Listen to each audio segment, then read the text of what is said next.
extra minutes. This is a gee whiz story about 3D technology. And it seems the imagination is the limit. You can print anything today on a 3D printer. You could print an aircraft carrier, in theory, if you wanted to. They're already printing cars, and they're printing noses and fingers and arms. And of course, the other one that worries the most getting the headlines is they're printing handguns. Anyone can have this gun now. This is something you can no longer stop by traditional mechanisms. You get the gun magically produced for you, right? With a click of a button. You can download a gun, print it on a 3D printer, and it will fire a bullet. I had no idea it was so easy. Of course, it prints upwardly, so it scans and prints this way till you get an object. And it's really, we've seen it done with printers in America or here that can be bought for $800 to $1,000, a little more for more sophisticated.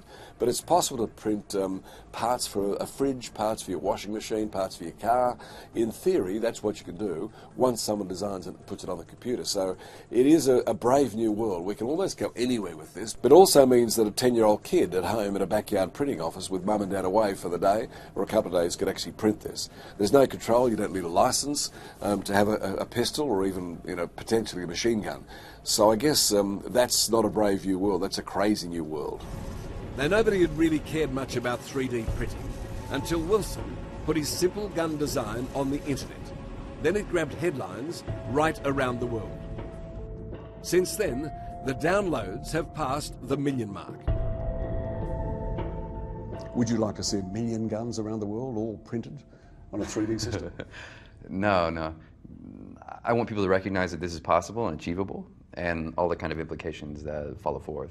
But aren't you intellectualizing something that the simple matter is, you put your gun design on the internet, a child of 12 or 14 downloads it, prints it out on a family printer, takes it and shoots himself or shoots somebody? Yeah. Do you feel responsible? No, I don't feel responsible. This is the question in the end. Technologies allow us to do things, right? We can misuse these technologies.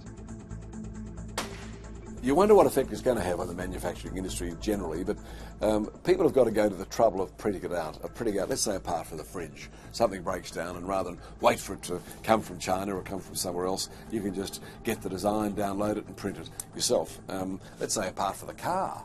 If you want a bumper bar, which is really just hard plastic these days, they're being printed out on our film, our story. You can see the bumper bar being printed out in Minneapolis in what is the new assembly line of the future. And it is really just a series of large printers, like large fridges.